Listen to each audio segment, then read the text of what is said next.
So welcome back to our new vlog. तो अब हम जा रहे हैं माणा गांव। यहाँ से 4-5 किलोमीटर है, ज़्यादा दूर नहीं है। सो अब जाएंगे माणा गांव। उसके बाद वहाँ पर भी जाएंगे। माणा गांव में सरस्वती नदी का है और वेद व्यास जी का टेम्पल है, तो वहाँ पर जाएंगे। माणा गांव की मान्यता है कि वहाँ पे आशीर्वाद मिला था। वही गरीबी जिसको दूर करनी हो तो वहाँ पे जाते हैं। जो मिला था, जो मैंने पढ़ा था, मुझे नहीं पता इतना क्या है, उसका ही ये बता सकता है। ऐसा है कुछ? अभी कुछ नहीं पता। अभी वहाँ जाके इसको पता है, अभी कुछ नहीं पता। पर हाँ, जो मैंने पढ़ा था वो यही है। और माणा गांव का जो पुराना नाम है वह है मणिभद्र। और यहाँ पे जो कहते हैं कि महाभारत काल से जुड़ा हुआ है जो भी है यहाँ पे। शिव जी का वरदान है यहाँ पे कि गरीबी दूर होती है। यहाँ पे कुछ है जो यहाँ पे आना एक बार जरूर बोलते हैं। और अब हम निकले हैं यहाँ से भारत के आखिरी और लास्ट गांव को देखने। सब वहाँ पे कहते हैं चाय की स्टॉल है जो वो लास्ट है, इंडिया का लास्ट टी स्टॉल। हाँ, तो वहाँ जाएंगे। और बोलते हैं पांडव जो स्वर्ग गए थे वो यहीं से होते हुए गए थे। अब आगे हमें नहीं पता, पर हमने सुनी है कहानी और पढ़ी है जितनी भी। आगे देखते हैं क्या होता है। ये गाइस, हाँ, वेद व्यास जी की गुफा है पूरी।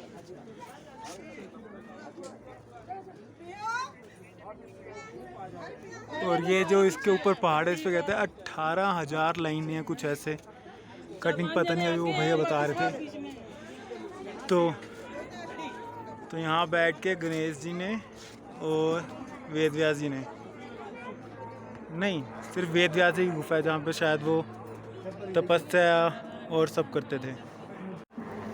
और ये रही आखिरी शॉप, वेद व्यास जी की गुफा के बिल्कुल साथ में है। भारत की आखिरी शॉप चाय की, देख सकते हैं। ये भारत की आखिरी टी स्टॉल पे ये पकोड़ा भी खा रहा है। क्या लेना? और नीचे उतरते हुए फिर उल्टियाँ भी करेगा। वो किसी को पड़े ये रही ये किसका मतलब? टी स्टॉल, वेद व्यास गुफा। अभी हमें ऊपर जाना है, उसके बाद देखते हैं। वाला तो नहीं है? ये 1.5 किलोमीटर का ट्रैक है इसका भी। तो गैस, ये है सरस्वती नदी, आप देख सकते हैं।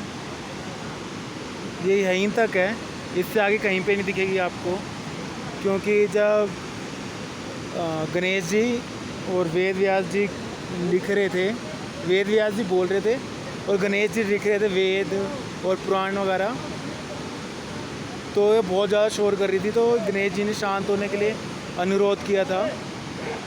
तो फिर जब इन्होंने अनुरोध को उनको स्वीकारा नहीं, तो गणेश जी ने इनको श्राप दिया था कि आप हमेशा के लिए यहीं पे दिखेंगी और कहीं पर नहीं दिखेगी। तो सेम ही भीम जी के साथ भी हुआ था। जब भीम जी भी आए थे यहाँ पे, तो उनको पार करनी थी जगह स्वर्ग जाने के लिए, यहाँ से माणा गांव से होते हुए। तो उन्होंने भी अनुरोध किया था, पर उनका भी अनुरोध ठुकरा दिया गया था। और जैसे ही ठुकराया था, तो फिर भीम जी ने भीमशिला बनाई थी। ये ब्रिज भीमशिला ही कहलाता है। ये आप देख रहे हैं, ये जो इसके ऊपर ब्रिज है, भीमशिला है। तो फिर इसके ऊपर से होके गुजरे थे वो, तो इसका नाम भीमशिला पड़ा है। और यहाँ के बाद कहीं पर नहीं दिखेगी आपको सरस्वती नदी, हमेशा यहीं दिखेगी। जो मैंने अभी तक पढ़ा है, जितना पढ़ा है इस चीज़ के बारे में, पर जो भी है, प्रकृति है बड़ी सुंदर। आगे हमें पता नहीं क्या सच है क्या नहीं है, हम सिर्फ जान सकते हैं। मानने से तो कुछ भी नहीं होता, मानते तो सारे दुनिया है, पर जानते बहुत कम लोग हैं इस चीज़ में। प्रकृति सबसे सुंदर चीज़ है। अब यहाँ से चल सकते हैं, उस साइड पे देखते हैं है कुछ। तो गाइस आप जो अभी पहले वीडियो देखेंगे ये, इसके बाद वाली वीडियो देखना अभी, जो एक बाबा के जो हमें मिले थे माना गांव में सरस्वती जी के वहाँ पे, तो वहाँ मिले थे वो हमें। तो उन्होंने बुलाया था, तो वो बहुत बोल रहे थे सब चीज़, उन्होंने हमें स्वर्ग ही पहुँचा दिया था एक तरीके से। तो स्वर्ग का रास्ता बता दिया था उन लोग कि ये स्वर्ग का रास्ता है, अब यहाँ से जा सकते हैं, ऐसे करके जाना पड़ेगा। मैं 35 साल से यहाँ पर हूँ, और उनको खाना खाली था, एक दारू की बोतल चाहिए थी, और उनको चाहिए था एक मुर्गा यहाँ से। तो हमने बोला कि यहाँ पे तो मिलता नहीं होगा ये सब, तो कहे नहीं वो वहाँ पे चले जाओ, वहाँ से मिल जाएगा। लड़के को बुला लिया, तो हमने कहा ठीक है। हमने क्या बोलते हैं उन्हें, फिर वो सभी ऐसे बोल रहे थे, कंटिन्यू बोलते जा रहा, वीडियो डालूंगा मैं उनकी पूरी। तो क्या हुआ, फिर हमने वीडियो बंद कर दी, फिर वो हम बात कर रहे, फिर हमने सोचा चलो हम भी थोड़े उनका ज्ञान चक्षु खोल दें। फिर हमने थोड़ी सी उनसे बात करी उनके ज्ञान चक्षु खोलने के लिए, तो वो हर बात पे बात ही चेंज कर देते। मैं कहा आप ये कह रहे थे, फिर उनके ज्ञान चक्षु खुलते, फिर वो बात चेंज कर रहे थे, तो बार बार यही कर रहे थे। ऐसे हमें एक बद्रीनाथ में मिले थे, पर वो हमें बता रहे थे कि यहाँ पे ये चीज़ है, यहाँ पे ये चीज़ है, सब चीज़ उन्हें बताई थी। जैसे मुझे नहीं पता था कि बद्रीनाथ में वो होता है कि क्या कर रहे, उपासना करी थी उन्होंने, या ध्यान किया था, समथिंग किया था, जो भी किया था मुझे नहीं मालूम था। तो इसलिए वहाँ पे किसी को टच नहीं करने देते वो उनको, बद्रीनाथ जी को। और केदारनाथ जी का तो अलग बता रहे थे, वो आप वीडियो में देख लीजिएगा पुरानी वाली। तो वो सही था कि वो बता रहे थे, पर इन्होंने तो हमें स्वर्ग ही पहुंचा दिया था कि मैं लेके जाऊंगा तुम्हें स्वर्ग यहाँ से, और कोई नहीं लेके जा सकता, 35 साल से हूँ मैं। तो हमें सही लगा, और ये पकड़ के लाया था उन बाबा जी को। तो अपनी एक बार राय जरूर बताना कमेंट में, उनके प्रवचन सुन के सही में मेरे को हंसी भी आ रही थी, मैं बना रहा था। फिर जो हमने उनके साथ वार्तालाप करी, तो मैं रिकॉर्ड नहीं करी उसको, क्योंकि कई लोगों को ठेस पहुंच जाती जब हम वार्तालाप करते हैं, थोड़ी सी करेंगे तो इसलिए मैंने वो वार्तालाप नहीं करी। क्योंकि हमारे में लोग भगवान को मानते हैं, जानते नहीं, तो इसलिए ठेस पहुंच जाती है। जो जानते होते हैं उनको कभी ठेस नहीं पहुंच सकती। पर ये हमारा इंसान है कि ये कौन ये लाता है, एक से बढ़कर एक चीज़ें, मज़ा आ जाता है जिससे। तो आप देखना और अपना कमेंट बताना नीचे। और कुछ नहीं, बस यहाँ का सफ़र यहीं तक था। और इसके साथ करने में मुझे इसलिए सफ़र मज़ा आता है कि कोई रोक टोक नहीं है। हम कहीं पर भी जाते हैं, कहीं पर भी रुकते हैं, कहीं पर भी सोते हैं, मतलब हर एक हालात में हम आराम से सब चीज़ कर लेते हैं। पर हमें ऐसा कुछ नहीं होता औरों की तरह कि नहीं हमें यहाँ पे रुकना है, यहाँ पे है, मुझे ये पसंद नहीं आ रहा, ये नहीं आ रहा।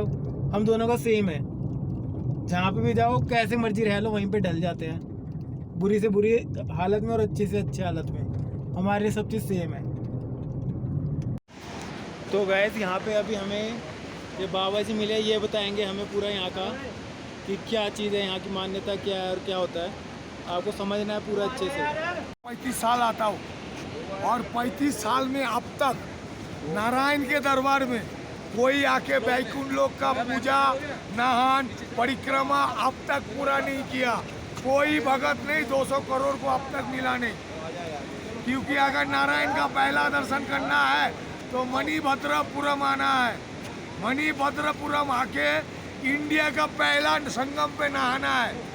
इंडिया का पहला संगम का नाम है केशव प्रयाग, जहाँ पे सोतुपन सरोवर मिलता है, जहाँ पे लक्ष्मी कुंड का जल मिलता है, जहाँ वसुधारा मिलता है, जहाँ सहस्त्र धारा मिलता है, जहाँ अलकनंदा मिलता है, सरस्वती और मानसरोवर धारा भी वही है।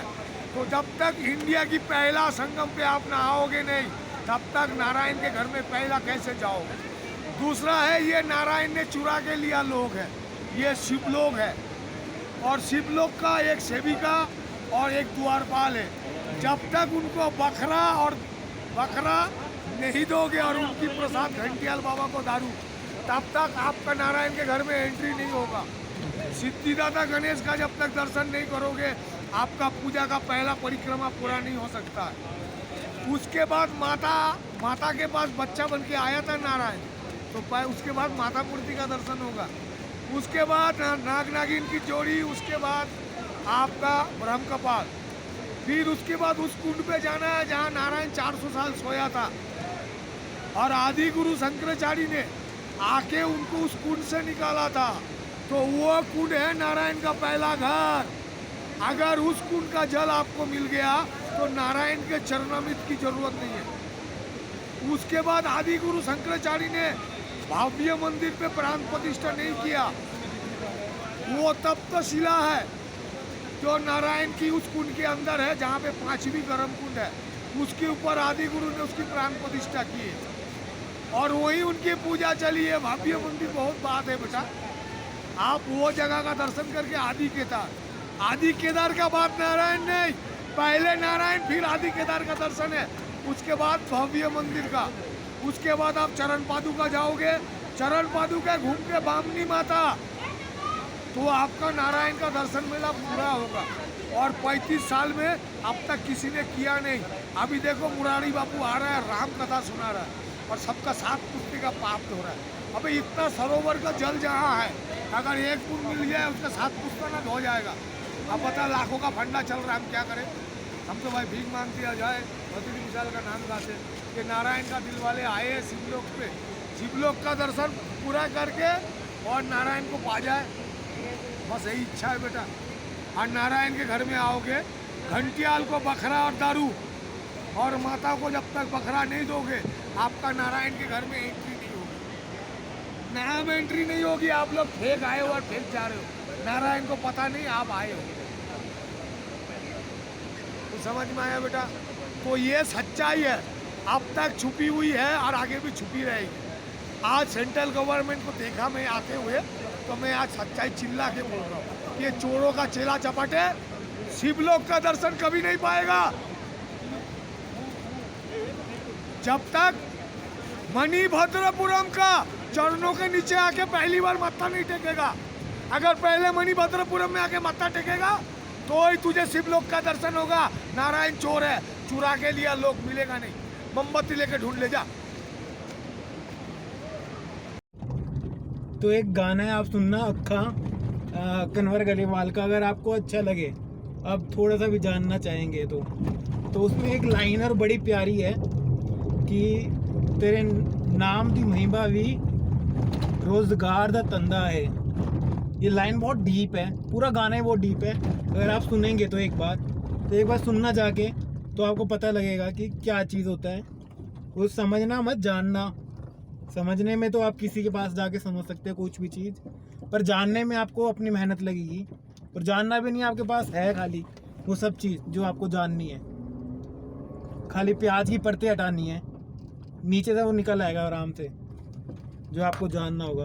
तो एक बार वो गाना सुनना, अक्खा कन्वर गरेवाल का, तो आपको समझ आएगी जो हम बोल रहे हैं।